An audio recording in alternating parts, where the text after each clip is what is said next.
We are going to get started. I am Riley. I'm Colin. And we're Life Decided. LD.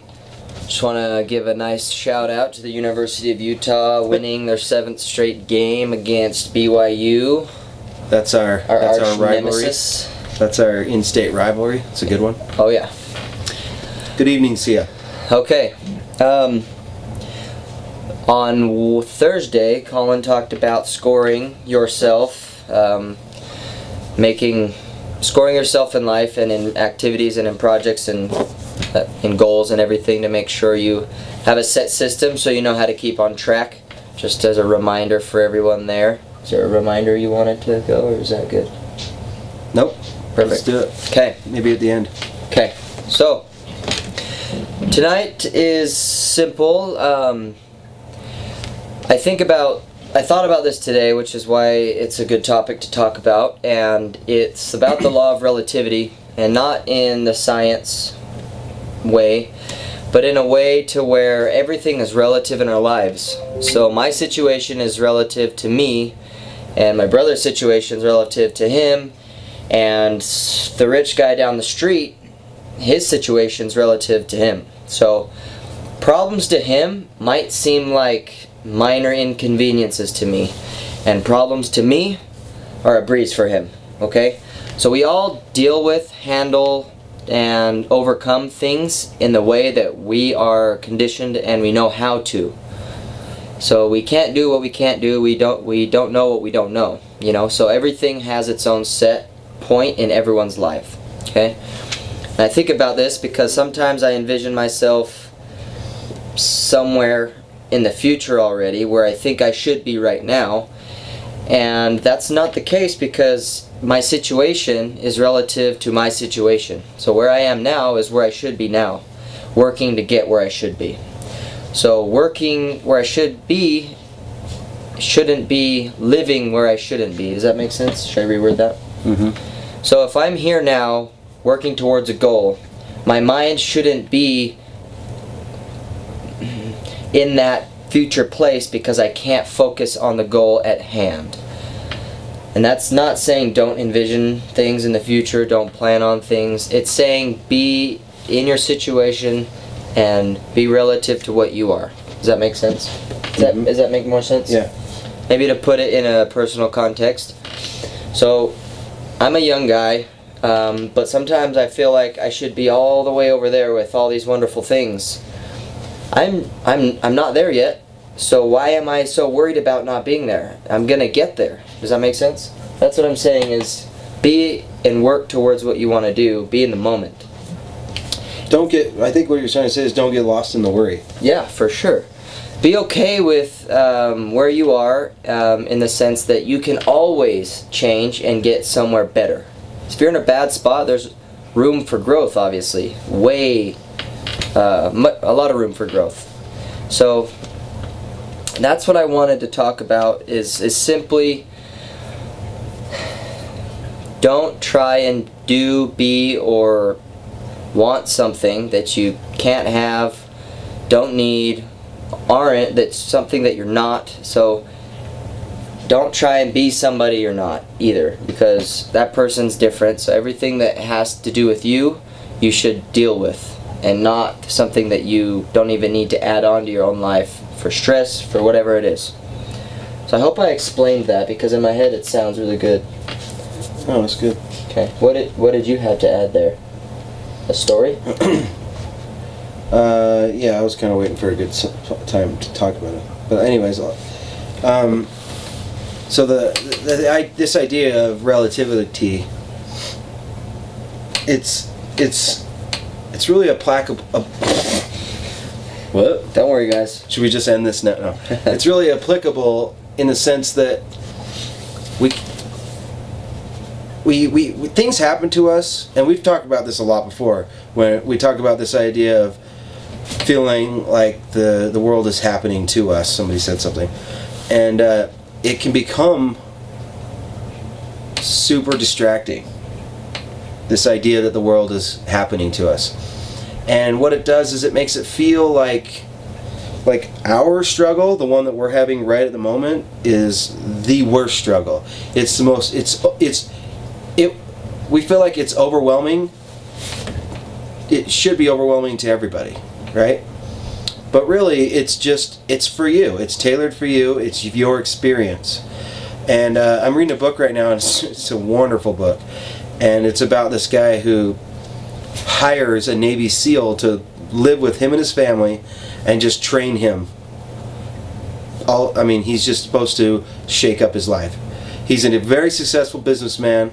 His wife is Sarah Blakely, the founder of the inventor of Spanx. So he's doing good, but he felt like his life needed to be shooken up a little bit, and he found this Navy SEAL to move in with him, and he's just supposed to physically train him. But this dude is altering every aspect of his life. He'll be in meetings, and the dude will walk in and say, "I need to borrow him for a minute," and since he's the CEO and the owner of the company, they'll do it. They'll put the meeting on hold for 10 minutes. But he'll be like, "Hey, what's up? What's going on?" And he'll be like, "Give me 200 sit-ups." In his office, like in his work clothes, like his suit. And he'll go back to the meeting like just drenched in sweat. Anyways, it's a great book. What's it called? It's called dang it. I might have it right here. No, it's over on the other side, but It's okay. We'll look it up it's later. a great book. I'll tell you in a sec. But anyways, in the book he's talking about how he gets super sore during one of these crazy workouts, and by the way, the Navy SEAL does all the workouts with him. Anyways, he's super sore about it, and he's just kind of bitter about it, and he's kind of complaining about it. Mm-hmm. Not to this Navy SEAL necessarily directly, because he doesn't play that. He gets pissed. But the SEAL notices it, and he's like, "Hey, I'm gonna go hit the gym for a minute in the building," because they have a gym in his building. And he comes back 2 hours later, and he just walks into his bedroom while he's sitting there moping. The SEAL walks into his bedroom and just goes like this, and he looks up and he sees just blisters, blood, real blood coming out of his hands. Keep in mind, the SEAL just did the workout that he's complaining about, but the SEAL's hands are jacked up, and he's like, what happened?" And he's like, what did he say? 900 pull-ups. And he's like, "What?" And he goes, I just did a set of 20 pull-ups every 5 minutes for 2 hours straight," or whatever the number was. It ended up being 900 or something pull-ups, and he did it in 2 hours. And then he said, "Let's go for a run." And the dude's like, "What?" And he goes, "Quit thinking that your problems are worse than everybody else's. Everybody has their own shit going on." And obviously my wordage isn't as great as the whole story that they put together, but the idea is that everybody else has their own pain. Yours isn't the only pain in the world. It is truly relative, which is what I think you were getting at. It's totally what I was getting at. So, keep that in mind when you're feeling like the world's happening to you, and like there's no overcoming it.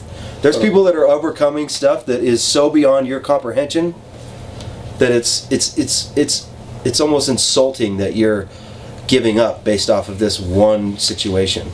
Yeah, and the interesting part is those people that might be like in dire situations may see some things that you go through, and they might see your situation as tough. So that's what we're saying is relativity is everywhere. Everyone has it. So in your life, if you are thinking you need to be in a different spot, it doesn't matter your age, your job, whatever you're doing, you can always progress and leave. You can always do something better. You can always move.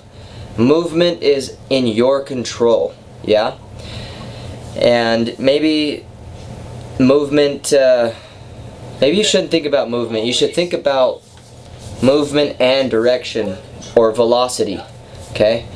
You gotta move with a purpose, move with direction, okay? Anyway, If you're in a hard situation, it's relative to you. Tailor what you know, what you can do, who you are, to your situation. You know, find things that work for you that you know you can do. There's tons of material out there. We throw it out there all the time. Take what you know will work for you and apply it to your life. A lot of things that I read and I study and I want to know won't really work for me. It's not going to. That's not how things work. But if you take something you know will work, like one of the fundamental principles that we teach, whether it be habit forming or decision making, you can apply it no matter what. So take things that are relative to you and your situation and move forward. So don't worry about anything else that's going on. Just worry about you and get things done. That's all there is to it. And, you know, when you can lend a helping hand to those in need, do it, of course. But you come first, your family comes first, everything else comes next, you know? That's all I have this evening.